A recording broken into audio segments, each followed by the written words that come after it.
이 아침에 함께 기도하는 마음으로 찬양합니다. 나의 마음은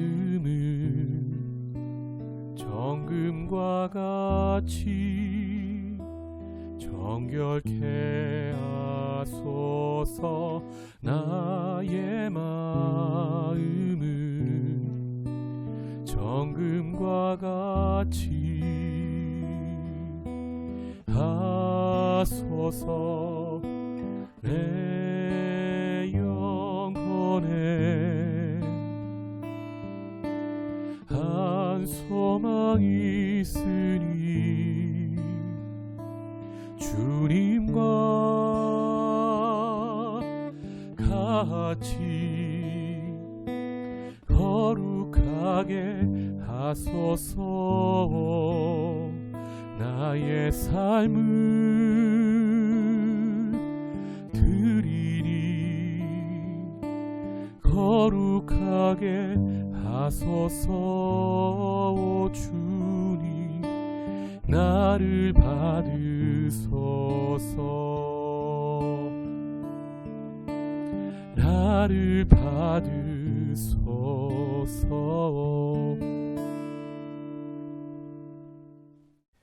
오늘 우리에게 주시는 하나님의 말씀은 신명기 24장 14절에서 22절까지의 말씀입니다.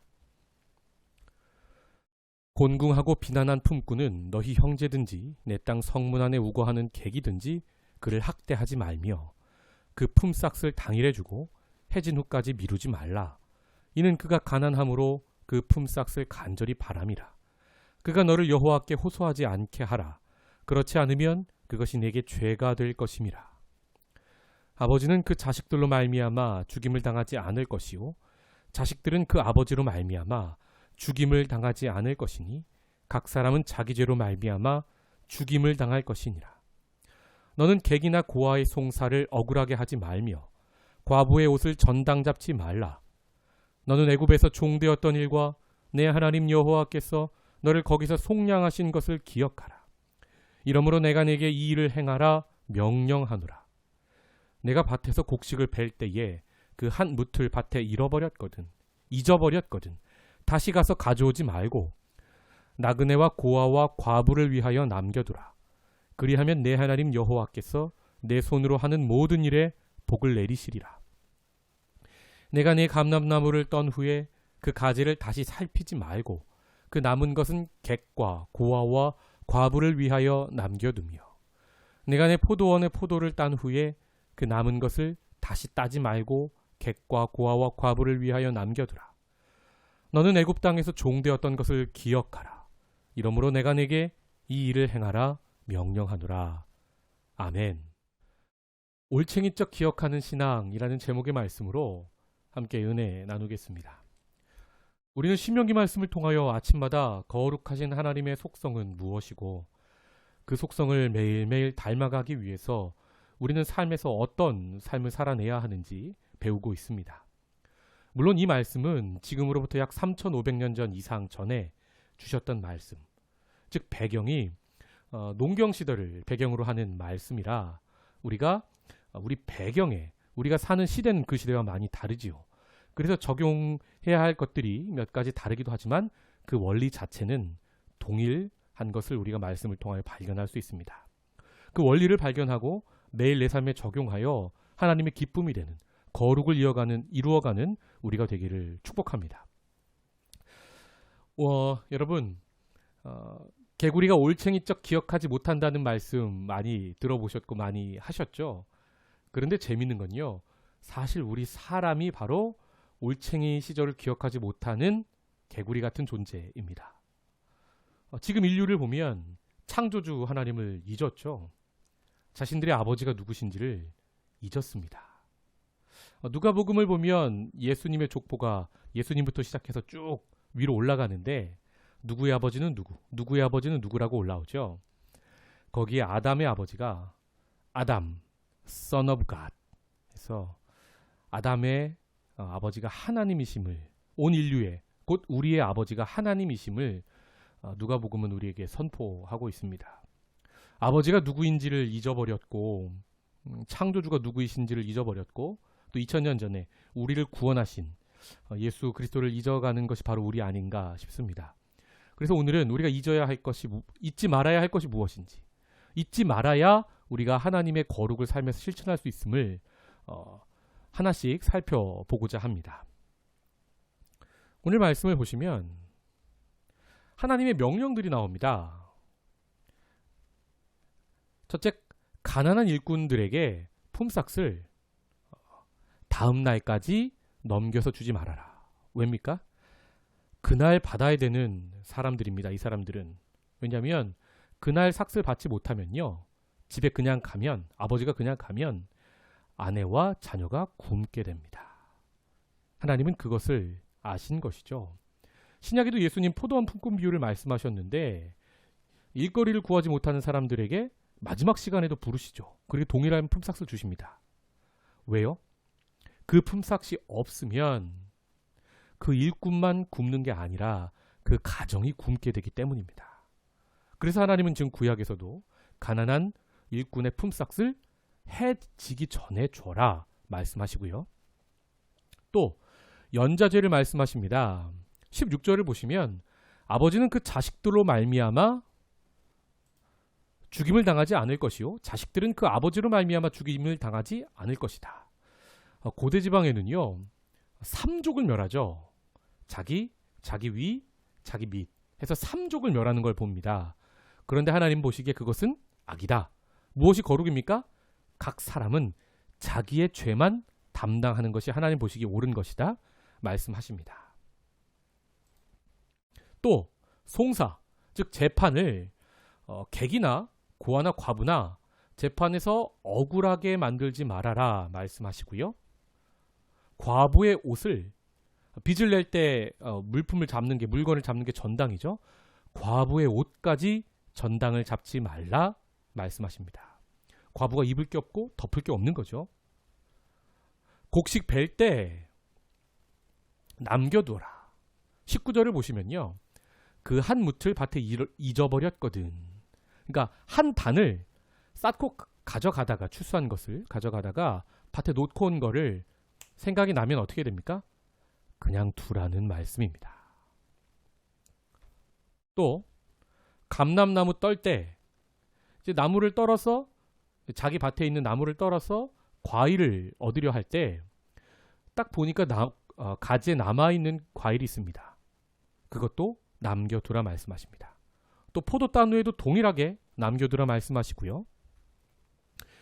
이 모든 게 이유가 있습니다. 무엇입니까? 소외된 자들을 위하여 남겨두라 말씀하십니다.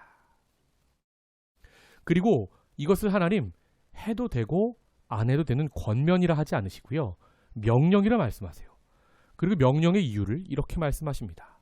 신명기 24장 18절. 너는 애굽에서 종되었던 일과 내 하나님 여호와께서 너를 거기서 속량하신 것을 기억하라. 값을 주고 내가 너를 구원한 것을 기억하라는 말씀입니다. 이러므로 내가 내게 이 일을 행하라 명령하노라. 권면이 아니라 이웃사랑은, 소외된 이웃을 섬기는 것은 하나님의 명령이다 이 말입니다. 자, 바로 이게 우리가 해야 할 일인데요. 이 말씀을 지킬 수 있는 힘과 원리는 바로 무엇입니까? 빨간색 글씨죠. 기억하라는 겁니다. 개구리가 올챙이 시절을 기억해야 하는 겁니다. 우리 구원받은 사람들이 풍요를 누릴 때 어떻게 됩니까? 내가 가난했었음을, 내가 하나님의 자녀가 아니었었음을, 내가 죄인이었음을 그때를 기억하라는 겁니다. 그리고 하나님이 나의 창조자요, 나의 아버지요, 나의 구원자 되심을 기억하라. 오늘 말씀은 말씀하고 계십니다.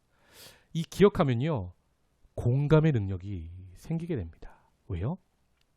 힘들어하는 그 이웃의 모습에서 나를 발견할 수 있기 때문입니다. 즉 우리 사람은요, 하나님 말씀에 공감하는 선한 양심을 가지게 되면 어떻게 됩니까? 이웃의 아픔에도 당연히 공감하게 됩니다. 그래서 하나님 신약 성경까지 계속 말씀하시는 게요, 나그네와 고아와 과부를 사랑하라, 예수님 말씀으로는 이웃을 사랑하라 말씀하시는 겁니다. 그리고 이게 이제 신약 성경 나중에 사도들은 뭐라 말씀합니까? 이웃을 사랑하지 않고, 내 눈앞에 보이는 이웃을 사랑하지 않고 보이지 아니하시는 하나님을 사랑한다는 말은 모두 거짓말이다 말씀하십니다. 그러므로 우리의 이웃사랑은요, 하나님 사랑의 증거가 되는 겁니다.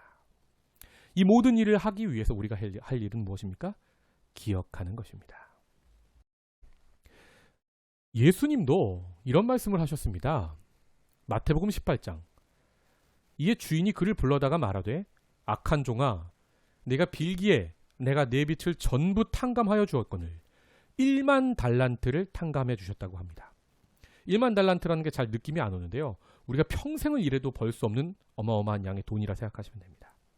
그 빚을 탕감해 주셨다는 거죠. 그리고 뭐라 말씀하십니까? 내가 너를 불쌍히 여김과 같이 너도 내 동료를 불쌍히 여김이 마땅하지 아니하냐. 이 사람이 용서받고서 가다가 자기에게 100데나리온, 한 데나리온이 하루 일꾼의 품삯이었거든요. 그 100데나리온 빚진 사람을 붙잡고, 그러니까 1만 달란트하고는 가치를 논할 수 있는, 비교할 수 있는 자체가 아닌 겁니다. 그런데 큰 빚을 탕감받은 사람이 아주 작은 것, 비교할 수 없을 정도의 작은 빚을 진 사람 멱살을 붙잡고 내 빚 빨리 갚아 해서 이 말이 주인의 귀에 들어간 거죠. 그래서 33절에 어찌하여 네가 동일하게 불쌍히 여기지 않느냐 말씀하고 계십니다. 불쌍히 여긴다는 건 공감이죠. 우리의 공감은 어디에서부터 시작합니까? 공감이 곧 하나님의 마음입니다. 죄인에게 공감하시는 그 하나님의 마음 말입니다. 그 마음은 어디에서부터 시작합니까? 우리 죄인이 용서받은 자임을 기억하는 겁니다. 내가 구원받은 자임을 기억해야만 소외된 이웃을 사랑할 수 있습니다. 오늘 말씀은 3500년 전의 농경사회를 배경으로 주신 말씀이라 구체적으로 이제 전환해서 우리 삶에 적용을 해야겠죠. 하지만 하나님의 마음의 그 원리는 동일합니다. 올챙이적 기억 못하는 개구리 같은 신앙인이 아니라 내 아버지가 누구신지, 나를 구원하신 분이 누구신지를 기억하는 것, 그것이 바로 공감의 시작이요 이웃사랑의 시작임을 우리 마음에 새기는 하루 되기를 축복합니다. 기도하겠습니다. 하나님, 오늘 하루 기억하며 시작합니다. 하나님 말씀에 공감하고 내 이웃의 아픔에 공감하기 위하여 내가 누구인지, 하나님은 누구신지, 내가 얼마나 용서받은 자이고 구원받은 자인지를 이 아침에 다시 한번 떠올리며 기억합니다.